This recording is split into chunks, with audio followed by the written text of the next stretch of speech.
어떤 사람들은 저를 목사님이라고 부르고, 어떤 사람들은 저를 형이라고 부르기도 하고, 형님, 네. 목사님은 어떤 사람들은 저를 이한구 형제 이렇게 부르기도 하고, 어떤 사람들은 저를 선생님이라고 부르기도 하고, 또 어떤 분은 저를 선교사라고 부르기도 해요.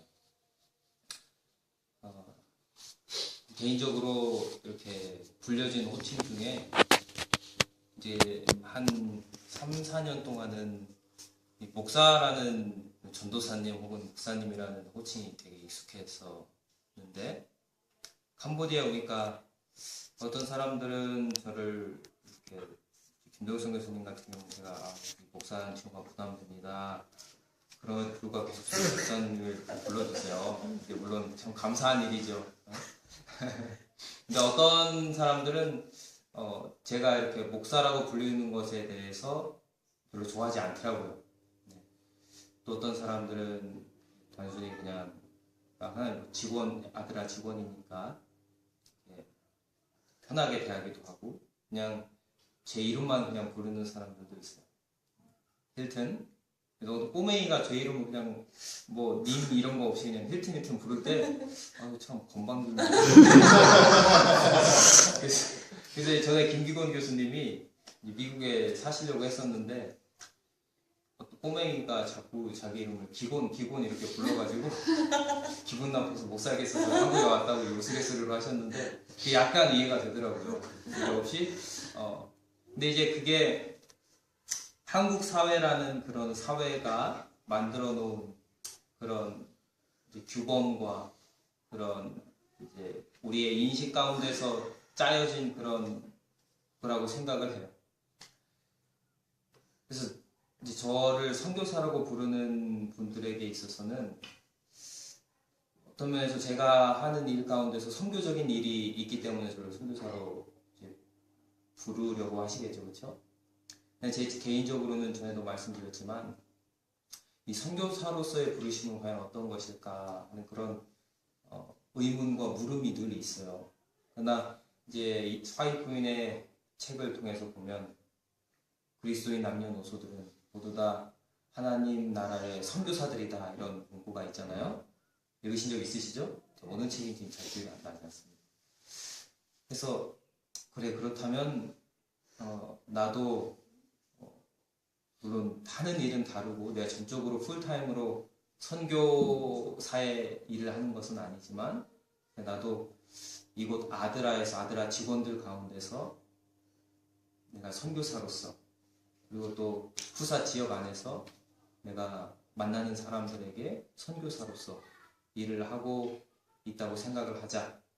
그래서 뭐 어떻게 부르든 저를 어떤 사람들이 목사라고 부르든지 간에 목사는 사실 좀 부담스럽지만 목사라고 부르든지 간에 혹은 선교사라고 부르든지 간에 혹은 선생님이라고 부르든지 간에 나는 어쨌든 이곳에 이 호칭에 구애받지 않고 특별히 이 그리스도인이라는 이름으로 내가 살아가자 그런 생각들을 하고 오겠습니다.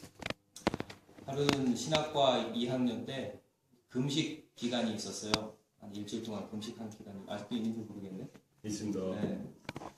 너무 배가 고파가지고 3일째 지나 너무 배가 고파가지고 그때 단짝 친구들 한 친구한테 야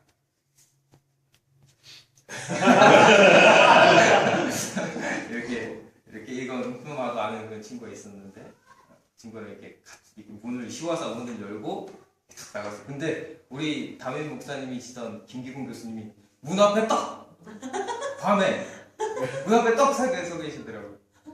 그래서 어디 가는가 이렇게 물으시더라고요. 그래서 그치 옆에 친구는 이제 이렇게 말을 더듬는데 저는 이렇게 거짓말을 많이 했던 터라 기도의 동산에 기도 이게 말이 이렇게 나왔어요. 임김근 이렇게 나왔는데 물론 그래도 기도동산 간다고 했으니까 기도동산 가자 먼저. 그래서 기도동산에 먼저 가서 오야봉에 가서 기도를 하고 네, 후문으로 갔죠. 이제 허기진 배를 채우고 어떻게 왔다는 기억이 나는데, 그래서 그 친구가 이제 생각이 나면서 그 친구가 항상 그런 말 듣기 싫어했어요. 신학생이 어떻게 그런 말 듣기를 되게 싫어했었어요. 그래서 했던 말이 무슨 말이냐면 우린 그리스도인이라는 말이 더 우리들한테 더 적합한 말인데 신학생이라는 말을 자꾸 우리한테 붙이냐. 물론 그 친구는 지금 교회에 나오지 않고 있습니다.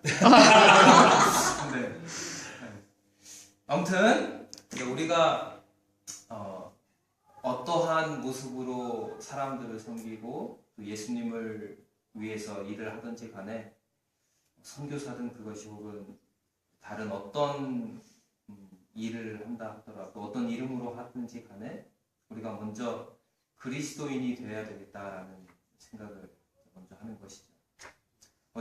엊그제 스톰트라잉 교회에 가서 교회 올라가서 무릎을 탁 꿇었는데 막 눈물이 날 것 같은 거예요.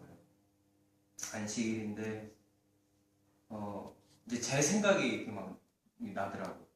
안식일에 푸사 교회에 가면 이제 아무도 나와 있지 않죠. 제가 먼저 갑니다.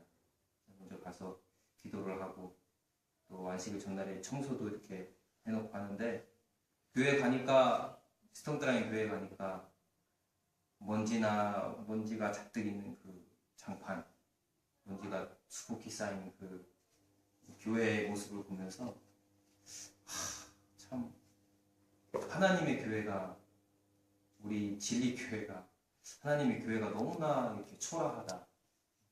우리 하나님 참 크신 분이신데 너무나 초라하다. 이게 캄보디아에 있는 교회들을 가끔 이렇게 갈 교회가 있으면 참 그런 부분이 좀 답답하고 가슴이 아프죠. 더 많은 사람들이 하나님께 헌신하고 더 노력해서 해도 부족한 판에 우리 푸사교회만 해도 그 적은 성도들인데 그 성도들 간에 막 불화가 있어요. 맞지 않아요. 그게 답답하고 때로는 화도 나요. 분노가 있어요. 화도 나고 그런 모습이 있어서 처음엔 막 이게 내가 다 내려놓지 못해서 내가 뭔가 막 해야 될 것 같고 내가 뭔가 바꿔놔야 될 것 같고 그런 막 마음들이 막 들더라고요. 아마 선교사님들도 뭐 혹시 그런 이제 우에 빠질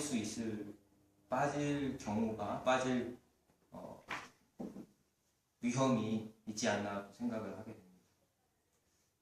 내가 빨리 뭔가 이루어야 되겠고 뭔가 이제 결과물을 내놔야 되겠고 하는 그런 이제 압박감이라고 해야 될까요?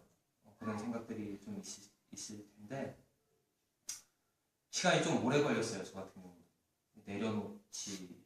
내려놓지 못한 그런 것들. 근데 우리가 성경에 보면 이제 천국에 대한 문제들도 그렇고 여러 가지 문제들이 우리의 다 인식 가운데서 이렇게 일어나는 그런 결과물들이잖아요. 그래서 요즘 이 인식에 대한 그런 생각들을 이제 종종 하게 되는데 지난번에 차를 타고 이야기하면서 왜 그 케찹이 더럽냐? 옷이 더러워진 거냐? 아니면 그냥 저게 무슨 것이냐? 다 인식에 대한 이야기잖아요, 그렇죠? 어떤 사람은 검어서 못생기고 어떤 사람은 하얘서 잘생기고 이 나라 사람들이 인식하는 것처럼 모든 것들이 다 인식에서 비롯되는 것인데 특별히 우리가 선교사들로서 특별히 예수님과 동행하기 원하는 사람들로서 우리가 세상에 처해 있지만 세상에 속한 것이 아니라 하늘에 속한 사람으로 어떻게 살아갈 수 있겠는가?